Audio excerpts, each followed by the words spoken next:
मैं आशीष कुमार स्वागत करता हूं आपके अपने यूट्यूब चैनल टारगेट रैंकविल में। आज के इस वीडियो पे बात करने वाले हैं पार्ट नंबर 1 जो कि आपका है 10 मोस्ट इंपॉर्टेंट क्वेश्चंस की सीरीज चल रही है, जिसमें आपको यहाँ पर हिस्ट्री के साथ ही आपको यहाँ पर साइंस के क्वेश्चंस बता दिए गए। साइंस के साथ ही आपको यहाँ पर किसके क्वेश्चंस बताए जाएंगे, तो आप पॉलिटी का क्वेश्चंस बताया जाएगा। तो देखिए, हमने एक यहाँ पर सीक्वेंस तैयार किया है जिसको हम कह सकते हैं कि कम्युनिटी पोस्ट में डाल देंगे, तो वहां से जाकर के आप सीक्वेंस को देख सकते हैं किस दिन कौन सी क्लास आपको मिलने वाली है। तो आप अगर उस क्लास को अच्छी तरीके से देखेंगे तो उस क्लास से आपके समझ लीजिए एक क्लास में 10 क्वेश्चंस होंगे, तो 10 क्वेश्चंस में से आपके लगभग 30 to 40 क्वेश्चंस आपके उसी 10 क्वेश्चंस में से कंप्लीट हो जाएंगे। तो आप देखिए, यहाँ पर एक चीज को डिटेल में बताया जाता है। पहले तो आपका क्वेश्चंस होगा, फिर उसका डिटेल में डिस्कशन करेंगे। तो इस तरीके से आपसे क्वेश्चंस बताए जाएंगे। तो अगर आप चैनल पर पहली बार विजिट हुए हैं तो चैनल को सब्सक्राइब जरूर कर दीजिए। अब हम आज के इस वीडियो पर देखेंगे पॉलिटी की क्वेश्चंस। कैसे पॉलिटी की क्वेश्चंस, पॉलिटी के 10 मोस्ट इंपॉर्टेंट क्वेश्चंस देखेंगे और हर एक चीज को डिटेल में डिस्कस करेंगे। तो आइए देखते हैं क्वेश्चन नंबर 1। भारत के संविधान में डैश डैश डैश से कई संस्थागत विवरणों में प्रक्रियाओं में लिखा गया है। तो यहाँ पर देखिए, भारत सरकार अधिनियम जो है आपका 1935, यही आपका कह सकते हैं कि चलता चला आ रहा है, बस इसमें संशोधन किए जा रहे हैं। तो ये आपका एसएससी एमटीएस में क्वेश्चन पूछा है। तो भारत संविधान का मुख्य स्रोत 1935 का अधिनियम है। इस अधिनियम के तहत भारत में सर्वप्रथम संघीय शासन प्रणाली की नींव रखी गई। संघ की दो इकाइयां थी, ब्रिटिश भारतीय प्रांत और देसी रियासतें। तो क्वेश्चन पूछा जाता है, संघ की दो इकाइयां कौन कौन सी हैं? ब्रिटिश भारतीय प्रांत एवं देसी रियासतें। संघीय व्यवस्था कभी अस्तित्व में नहीं आई क्योंकि देसी रियासतों में इनमें शामिल होने से मना कर दिया। अवशिष्ट शक्तियां वायसराय को दी गई। इस अधिनियम के तहत केंद्र एवं राज्यों के बीच शक्तियों का बंटवारा किया गया। केंद्र एवं राज्यों के बीच अभी भी आपको देखने को मिल जाएगा कि लोकसभा अलग होती है, राज्यसभा अलग होती है। केंद्र की सभा, केंद्र अपना संभालता है, राज्य अपना संभालता है। तो इस तरीके से आपसे क्वेश्चन पूछे जाते हैं। तो ये आप समझ लीजिए। इसी के साथ आइए बात करते हैं अगला क्वेश्चन। तो अगला क्वेश्चन क्या है? दूसरा नंबर का क्वेश्चन, प्रांतों में द्वैध शासन क्या उन्मूलन की जो संस्तुति की गई थी वो किसके अंतर्गत की गई थी? द्वैध शासन मतलब कि एक केंद्र में होगा, किसमें होगा? एक केंद्र में होगा, एक राज्य में होगा। तो इस तरीके से आपसे क्वेश्चन पूछा गया है कि द्वैध शासन की प्रणाली 1935 भारत सरकार अधिनियम के अंतर्गत ही आई थी। तो यहाँ पर आपका ऑप्शन ए हो जाएगा कि द्वैध शासन की स्थापना की गई। प्रांतों की द्वैध शासन की व्यवस्था 1919 के अधिनियम द्वारा की गई और 1935 के अधिनियम द्वारा प्रांतों में द्वैध शासन को समाप्त कर दिया गया। इस तरीके से आपसे क्वेश्चन पूछे जाते हैं कि समाप्त कब किया गया, स्टार्टिंग कब हुई, किस तरीके से यहाँ पर सारी चीजें हुई। तो ये क्वेश्चन आपसे पूछे जाते हैं। अब देखिए, 3 नंबर का क्वेश्चन है। अब देखिए, यहाँ पर ये क्वेश्चन पूछा गया है और ये क्वेश्चन बहुत ही इंपॉर्टेंट है। निम्नलिखित में से किस अधिनियम द्वारा केंद्र में द्विशासन प्रणाली की शुरुआत हुई? तो 1919 में शुरुआत हुई और 1935 में, जो 1935 है, इसमें आपकी खत्म हुई थी। 1919 में स्टार्ट हुई, 1935 में खत्म हुई। और एसएससी सीपीओ 2016 में ये क्वेश्चन आया है। अब देखिए, यहाँ पर 4 नंबर का क्वेश्चन है, भारत सरकार अधिनियम 1919 को किस और नाम से जाना जाता है? तो भारत सरकार अधिनियम 1919 को आप जानते हैं किस नाम से? मेगेटिव, जो कि चैम्सफोर्ड रिपोर्ट के नाम से जाना जाता है। तो भारत सरकार अधिनियम 1919 में मेटेग्यू चैम्सफोर्ड रिपोर्ट के सुधार को कहा जाता है, क्योंकि इस समय जो हमारे पास है मेगेटिव, जो कि भारत के राज्य सचिव थे, जो जबकि लॉर्ड, जो कि हमारे पास है चैम्सफोर्ड, भारत के वायसराय थे। तो इन दोनों के नाम पे ये रिपोर्ट बनी थी।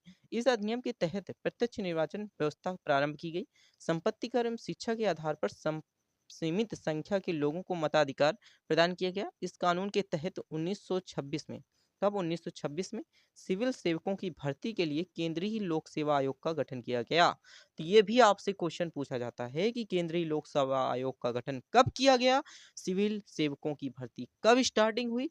और देखिए, लार्ज, जो आपका हमारे पास है चैम्सफोर्ड, जो कि आपका लॉर्ड चैम्सफोर्ड अधिनियम कब आया, किसके अंतर्गत आया, कब? उस समय जो आपके सचिव थे, कब उस समय जो आपके वायसराय थे, इसमें किसका अधिकार था, किसको मत देने का अधिकार था। तो ये सारी चीजें आपके क्वेश्चंस पूछे जाते हैं और इसी इसी इतने से ही आपके क्वेश्चंस इतने बन जाते हैं। तो इस तरीके से आपसे क्वेश्चन पूछे जाते हैं, ये समझ लीजिए आप हर एक एग्जाम में। अब देखिए, 5 नंबर का है, वह कौन सा अधिनियम था जिसने भारत में सत्ता ब्रिटिश ईस्ट इंडिया कंपनी में ब्रिटिश क्राउन की, जो कि हम कह सकते हैं, स्थानांतरित की थी? तो ये आपका था 1900, जो कि सॉरी 1800, जो कि आपका 58 की, जो कि कह सकते हैं कि भारत सरकार अधिनियम 1858 था, जिसके अंतर्गत ब्रिटिश ईस्ट इंडिया कंपनी से ब्रिटिश क्राउन की स्थानांतरित की गई, अर्थात ब्रिटिश क्राउन का विद्रोह किया गया। सबसे पहला विद्रोह 1857 में विद्रोह किया गया। भारत में शासन को अच्छा बनाने का अधिनियम नाम से एक प्रसिद्ध एक कानून था। ईस्ट इंडिया कंपनी ने शासन को समाप्त कर दिया और गवर्नरों क्षेत्रों में राजस्व संबंधी शक्तियां ब्रिटिश राजग्राही को हस्तांतरित कर दी। इसके अंतर्गत गवर्नर जनरल का पद नाम बदलकर वायसराय कर दिया गया।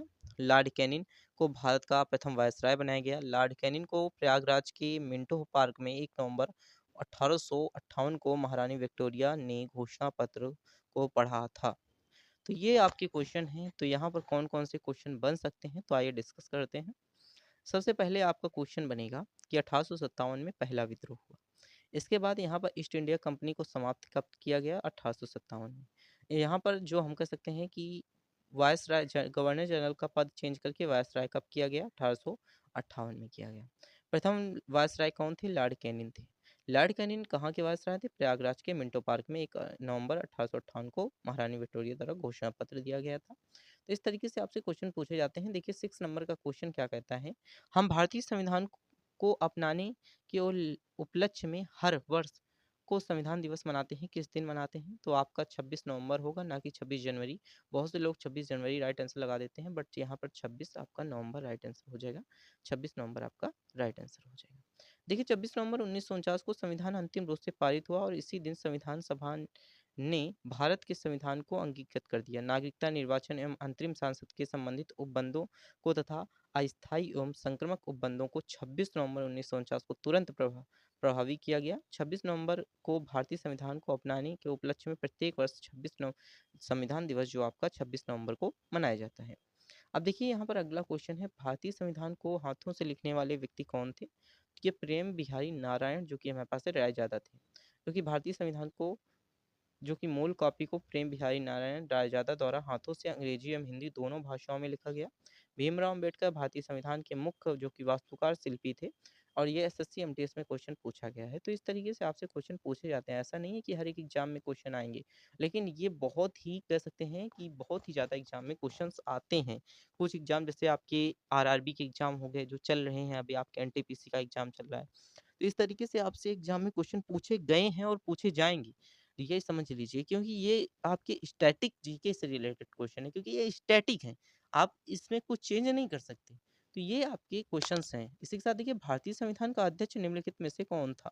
तो देखिए भारतीय संविधान का अध्यक्ष कौन था? तो यहाँ पर देखिए अगर अगर ऑप्शन में आपका डॉक्टर भीमराव अम्बेडकर लगा होगा तो आप doctor Bhimrao Ambedkar answer right लगाएंगे, लेकिन यहाँ पर डॉक्टर राजेंद्र प्रसाद आपका राइट आंसर होगा।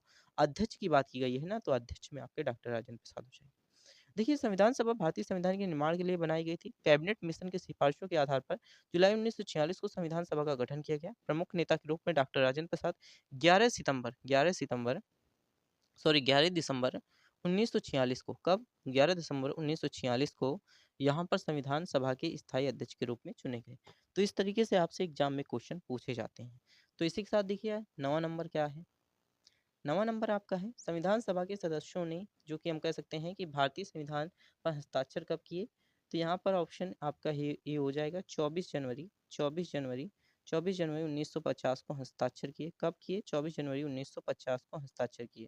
भारतीय संविधान सभा का निर्माता भारत के संविधान की रचना के लिए किया गया। संविधान सभा की कार्यवाही 13 दिसंबर 1946 को जवाहरलाल नेहरू द्वारा पेश की गई और इसका उद्देश्य प्रस्ताव के साथ प्रारंभ हुई थी।